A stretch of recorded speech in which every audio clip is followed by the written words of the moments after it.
We're going to talk rigs now, and we're going to look at two very specialist rigs which have been doing the damage up and down the country.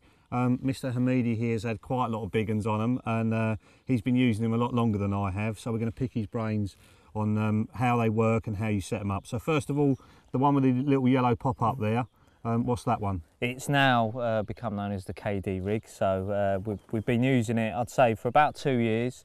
It all started really when the curve hook samples arrived in the office. Right, so talk us through. You tie the loop for the hair first. Yeah. Yep, loop of the hair. Then the bait goes on. Bait goes on, and then what you've got to do, you want to line it up so that the bend of the hook is touching the top of the boilie. Okay. That's the length of your hair. Okay. Cool. The only recommendation I'd make is if you're fishing for smaller fish, you can shorten that slightly, like doubles. Okay, because they might have smaller mouths, and then for bigger fish you can lengthen it a little bit, maybe ½ an inch.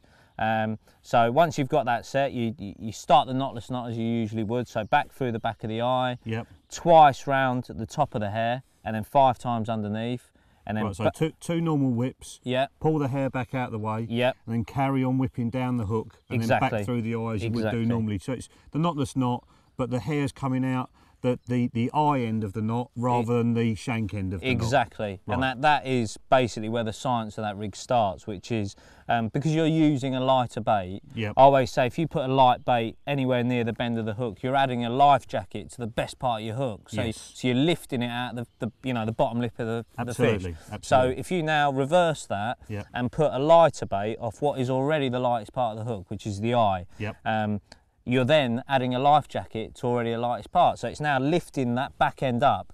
So it's trying to attack the bottom lip as it goes in. So the eye's getting light, the point's then getting heavy. Exactly. That's how it's you're adding more emphasis to that end. So the same way as a bottom bait would make the hook turn in your hand on the bank, in water, that does the same principle. On the bank, it will never turn in the palm of your hand. You might get 1 out of 10 or whatever, but that's not the important part. It's the fact that once it's in water, that mechanics, if you hold that bait up, look, that's how it's going to behave in water.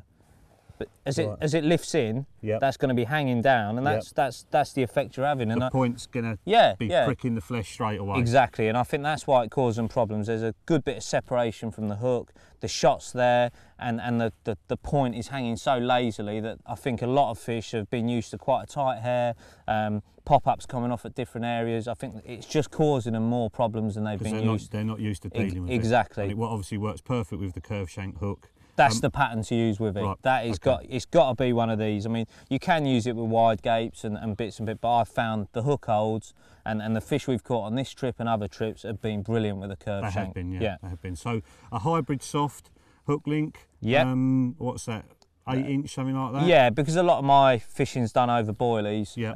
I've been using it with sort of 8 to 10 inches, and then a 5-turn grinner to a link loop. Just using a clay-coloured safe zone tail rubber there. Just to cover that up. Exactly, and then link loop onto the stick clip, push it over, job's done, that's ready to go. Now you skirted over something there that probably was double Dutch to a lot of people. You went, oh yeah, because I'm using boilies, I'm using 8 to 10 inch hook links. Why? Why are you using longer hook links? Right, well, we've done a lot of filming together, and we've watched fish feed over particles, and they feed very, very slowly, don't they? So it takes so long for them to hit the lead and the hook mechanics to work. It's the opposite with boilies, because fish are moving very quickly. They're picking at baits, and generally it's very difficult to put load of boilies in a 4-foot square of a catapult. So because you got them picking, and that's a method I found very successful this year.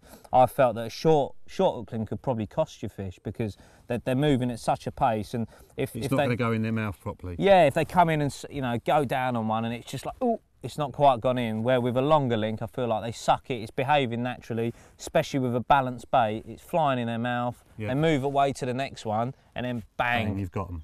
That's... And I noticed there, you're talking about bang, lead systems, you've got an inline there to drop off on the bite. When would you fish it and when wouldn't you fish it? Well, obviously that sort of effect of the fish shaking their head and the weight going away from the pressure, if you like, is really, really important for me. You know, I've watched that footage again, and I've just felt it's a must-have in any rig that I use. That particular drop-off system I use generally on weedy lakes. The lake I fished last year was really, really chock of a weed. Saw a lot of people on there using like helicopter rigs and leg clips, and every fight was a proper tussle. They're in the boat. I didn't get in the boat once. I didn't even get, I think... Because the lead was coming off on the bottom. Straight away, on the surface, fish is shooting up to the top. Yep. You know, you're locked up as well. They're coming up, straight in the net, no problems. Right, okay. And that was down to the lead system and nothing else. Right. So... Okay, so in those kind of situations, weedy situation, it's worth dumping the lead. Obviously, you know, we don't want to be dumping the lead every single time. Exactly. You don't want to be littering the lake with leads, but it's better to lose the lead than lose everything and the fish as well. Exactly. Basically. Would you rather, would it cost you £1 to land every fish you hook? You know, you'd pay it, wouldn't you? You would pay it. Yeah, in them situations, definitely. And this other one, talk to us about that, because you can't really take any credit for that one, can you? I can't take any credit for that one. That is from the Dove from Above, Tom Dove, who has very quickly established himself as a top angler. He is. And talk to him a lot, because we're always fishing, and I chat to him on the phone, and he was using that Walthamstow.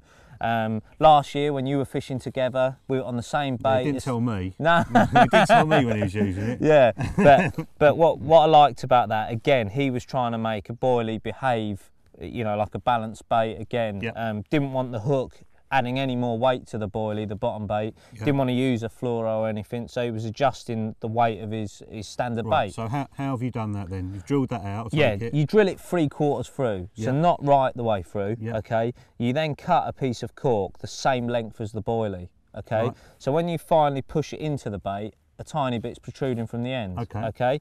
You then, you've made the loop on your hair, you slide the bait on, so that normally a cork plug's going that way and the hair just cuts through it.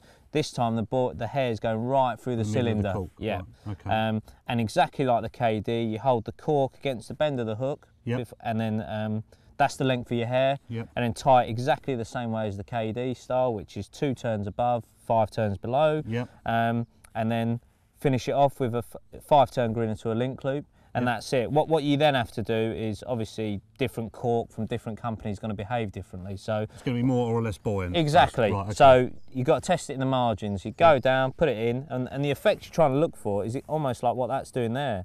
That boilie's trying to sit up on the cork. Hence why it's called the muzzer, because it looks like a button mushroom. And what it does, it just kicks the eye up ever so slightly. Right. And which puts the point down. Puts the point down. So as soon as it goes in the fish's mouth, it's going in like that. Right. Suck it in and it's going in straight. You know, eye up, point down, and again, causing problems. It's got Tom loads of fish. It's caught me loads of fish this year. Hasn't caught me anything because no one's actually shown it to me. But yeah, for boilie fishing, again, when you're not looking, pucker, mate. It is deadly, and it's worked really well. And then the lead system there, another one, great for fishing over, well, it's great, full stop, the shocker rig. Let's just hold that up so everyone can see it. Yeah, no worries. Got your safe zone leader. Yep, exactly. Shock bead on the end of it. Cut the swivel off and put... Took your advice there. Put a quick link on there just to neaten it up. It's all got to look neat and tidy. Exactly. And then your backstop, so when the fish moves off, bang. So you can imagine over a big spread of boilies, they're moving merrily, picking them up, and wallop. The hook's in, and you got another carp on the bank. Wicked, wicked. Well, that's a very, very interesting look into Ali's rigs and how to fish over boilies. Add that into your own fishing, and I'm sure you'll be putting more fish on the bank.